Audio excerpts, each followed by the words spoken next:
It's going to be a powerhouse of wisdom, featuring interviews with thought leaders, industry experts, and extraordinary individuals, leaving you inspired with actionable insights, practical tips you can implement right away. Entrepreneurs, students, parents, or simply seeking personal growth, this podcast is for you. So let's embark on this journey of growth and transformation together. And until then, always remember, you are unique, you are brilliant, and you have the power to change the world.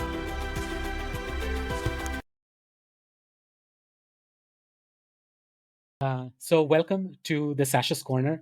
And I'm really, really happy that we have you on the show. I know about you, but I'm going to go ahead and start the conversation where I would like to understand what is your profession and what do you do exactly in your day-to-day life as far as this profession is concerned? How does your day look like? Right. So, as you know, of course, I'm a doctor and specialized in pediatrics. I did pediatrics just because it was very fascinating for me to be with the children. That was the only reason I did this. I've been enjoying it for last so many years now. So, morning I start early morning. These days, of course, I have changed a few things in my life. So when I met you, those were the days. My day used to start maybe early in the morning at 4 o'clock. Also, I go Wow. to the hospital, attend the calls, then come to the OPD clinic, then again keep attending the calls in between. So that was like completely filled with hospital and OPD and clinic and again hospital.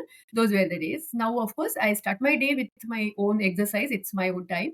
And then I go to my OPD and morning and evening I have my OPDs now. So my hospital practice I have really completely stopped now. So I just do my hobbies, and this is one of my hobbies being in Yeah. the with the children. So that is my day these days, and of course I love cooking. Those also are the things which I do when I'm at home. Well, as I know that you've been working for a long, long time now, and you're one of the senior doctors that we have. Um, when you started, that was like probably way back, like 35, 40 years ago, I would say, or more Yeah. than that, I'm not too sure, 40 years ago, right? Right. So how was the environment at that point in time? How was your upbringing and how was your childhood look like? Yeah. So of course I was born in a middle class family, and but I was very fortunate to have wonderful parents who even those days were aware of so many things. My father was a mathematics expert and mother was a Marathi writer. So I was brought up in that field, that culture, read a lot. So I read a lot Marathi also, English little bit those days, but Marathi I read a lot because I went to Marathi medium school. That Oh, was wow. my father's desire that I should know my own mother tongue properly. So I went to Marathi medium school, and looking back, I always feel that was the great thing to happen. So after schooling, I was never pushed into anything, as you were just saying that children should not be pushed into anything. So both of them have always told me that there are so many things available, and then you have to choose it yourself. Of course, those were the days where no internet was available and not so many options were known, of course. And probably this was kind of ambition in my mind right from my childhood, that becoming a doctor and serving the society, because all of them, my grandfather also was with Gandhiji and then he served the society. So that was the main thing. I finally entered the medicine. Right. So becoming a doctor was your something that you wanted to be right from your childhood or something that got instigated or how did the idea come about? Yeah. So one thing, as I said, all of them were doing something for the society. My grandparents, because they were working for this freedom struggle, they were in that. My father and mother also, they never looked at money. Like my mother also used to just help the people working on the road. She used to always say that don't have parties and don't call people who already are eating enough. So give something to those people who are not getting it. So I was brought up in that atmosphere.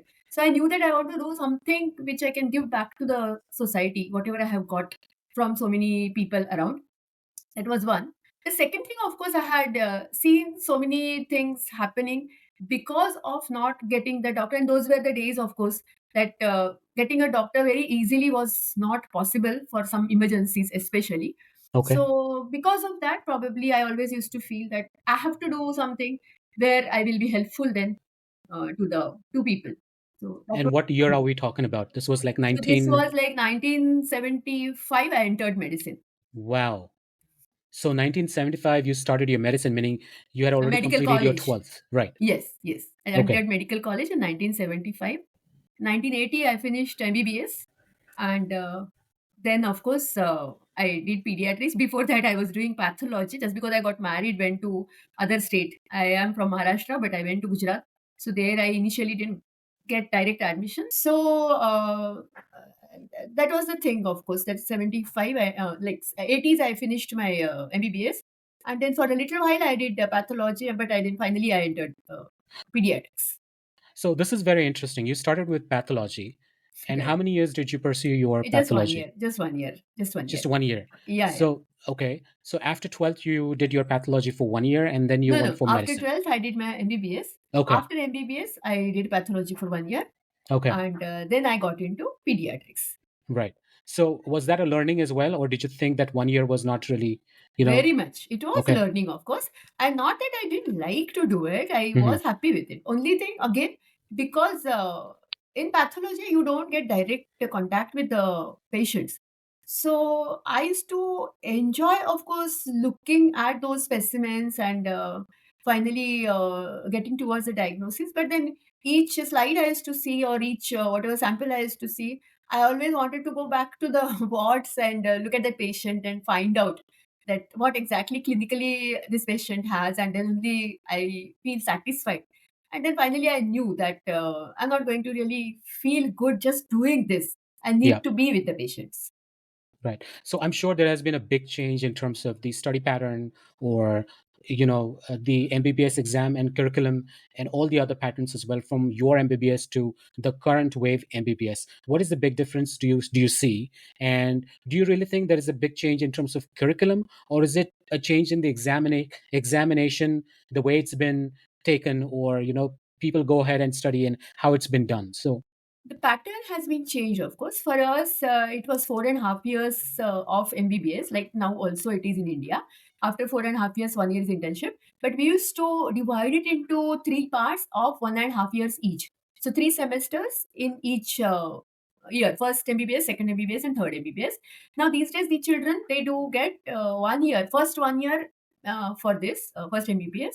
Second year is of 1.5, and then the third year comes for 2 years. In a way it's good, but what happens is they get admitted. By the time they start getting into it, stabilize, start studying, almost their first semester is over. So the first year you have the subjects anatomy, physiology, biochemistry, etc. Somehow I always feel they don't really get the proper depth of the subject because they don't get time and they are so kind of anxious about it. The second thing I always feel these days is the pattern, not for the MBBS curriculum only, for the whole, in fact, the schools as well as the yeah, junior college, everywhere, the things have become kind of, you don't really, what to say, learn. You just somehow do things to give that exam and then get those some marks or grades or whatever and get into the whatever profession you want. And then the same thing is happening when they enter MBBS also. Of course, I'm not saying all the children must be doing that. But then now, even for MBBS studies, the tuition classes have started. Like the previous years, 11, 12, also they keep going for the classes. So this is the change which somehow you feel that by the time you get into MBBS, you should be able to do it on your own. You should have that interest to do it on your own. So that is a big change, I feel. right. Should student is it ideal that they should start thinking about it while they're in class 8, 9, or 10? Or do you think no, it's okay, let them do 10, they get into 11 and 12, and then probably they can think about it? I always feel that they should have, in fact, broad perspective as it is about life. So they should not be sticking to that thing that I want to do only MBBS or whatever. I want to be a doctor. But okay, from 8th standard itself, why for 8th standard? Right from the beginning, maybe from fifth, they really start understanding things better. So from there, it's, I think, the parents' work also to expose them to the different things. Right. So like that here also, if you suppose you take science stream, there are so many things which you can do. So the child should really know that, okay, these are the things which are available. And now just because they get exposed on internet to so many things, they do explore, of course. I know that how my children have explored, and they have finally found out that what they really want to do. So what we did for our children was that I used to, now my younger child, younger son, he is a ophthalmologist and he's a super specialty in cornea. So that was a beautiful journey with him. In fact, he was from 8th, 9th, and he used to say, I want to be a doctor like you. And then every time he used to say that, and we both, my husband and me, we used to tell him that there are so many other things to do. And then those were the days, of course, internet was not so much still. So we used to take him to those people who have been doing different things, and then just talk to them, find out what they are doing, what kind of work they are doing, what kind of studies they had to do. And then we used to tell him that, okay, now you think about it, and then you finally take the decision after those 4 or 5 years that what really you would like to do.